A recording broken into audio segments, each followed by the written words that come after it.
Hello and welcome. Today I'm going to show you this Frankia K Peak motorhome. It's the 6.0 BD version, and for this you're looking at 131,770.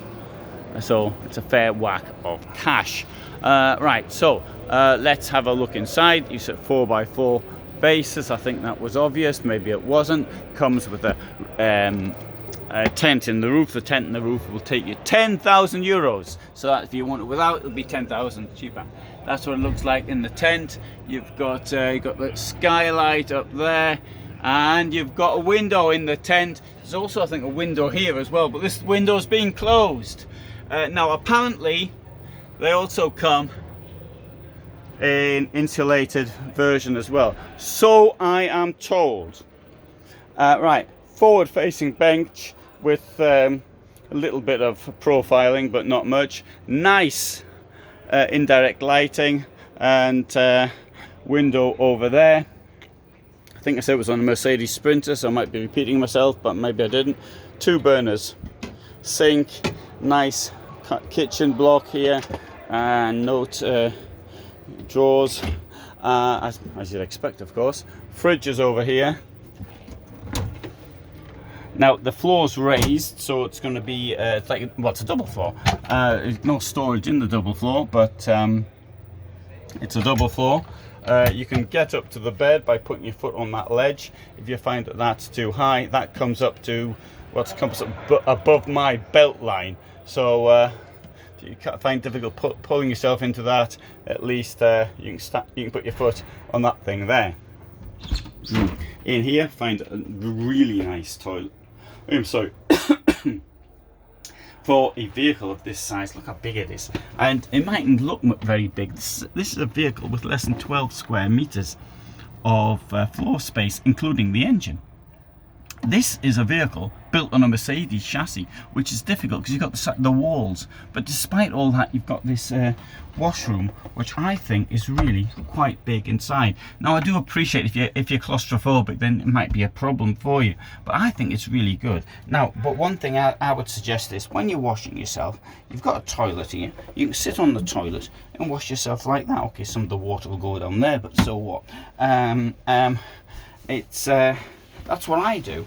Admittedly, I've got a little bit more space than in here. Another thing to bear in mind is I've got a backpack on, and I've got carrying a bag here. Sorry, you didn't see that. There's a bag here on the front as well as the one I've got on my back. So you probably aren't taking these things into the bathroom with you. There's a heating thing there as well, which I think is very clever. And down here we've got the sink. But where's the sink? No, it comes out like this, doesn't it? And there it is. There's the sink. And here's a tap here somewhere. There you go, there's the tap.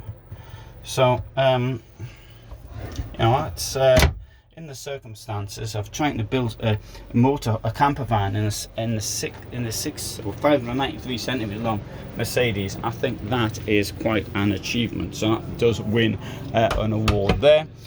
Here at the back, notice flare at this side. This is a bit shorter because that's where the door is. Flare at the other side is much bigger, because there's more space there to do it. Indirect lighting, and at this side we've got a couple of spotlights as well, and in the roof as well we've got 2 lights. Let's go around to the back of the vehicle, admiring on the way out the mosquito net, which is here, and here we can see the double floor. Okay, it's not very high, but it's there. And the double floor is in the living bit, but not in the rear bit. There you go. You can see the double floor here. You can see where it ends. So there's you can step up into the bed. Over here we've got 1 gas burner. There's a space for your lead or something. What do you call it? The hookup cable. Note the bed has got these springs in it for OV system, and over here we'll find the pump for the water. Oh dear, I think this. I don't like this though. Look at this, comes off in your hand. I mean, it's clearly meant to do that, but why can't it be hinged? Maybe there's a short. I can't put it on. Stay. Yeah, so that seems okay. Oh, and there's your winding thing for the awning. A little point here. I think this here. Oh, I'm not certain.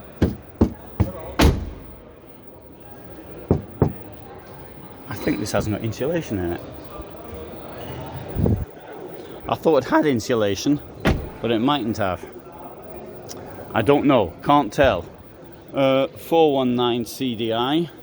Okay, so Frankia makes other vans as well. It makes things like this Yukon 51 FB, which is a car, and camper vans such as on 4x4 and normal only front wheel drive or rear wheel drive, depending on what you ask for. So most things you get as you want. 7 meter vehicle, 6 meter vehicle, 7 meter vehicle there. You can see them both. It also comes with a 6 meter city version, so this one here doesn't have the 4x4 capacity, and you're looking there for this around 100,000 euros. So the 4x4 is effectively added an extra 25% on the price. More than 25% in fact, isn't it? Of course the equipment might be different between one van and the other. They don't have as many vehicles here as they do at Dusseldorf. There's less space here to show them, where Frankia really have something which is outstanding. It's in these things here. The liners are really good. These are quite magnificent. Of course you're looking at $250,000 for something like this. I don't think there's much, most of these things here, you get much change from 200,000 euros. It's recently introduced this thing here, the Now, which is on a Fiat Ducato base, and I'm not so keen on that, but the liners are absolutely stunning. It's also got an intermediate range, such as this one here, which you've got. It is the Neo range on the Mercedes, a bit more expensive than the Now, which is on the Fiat Ducato.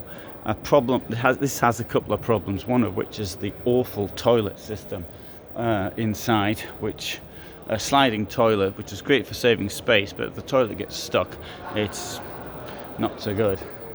And I'm very glad to see that they didn't put this system in here, where of course it would be even more useful if it worked, because there's even less space inside to play with.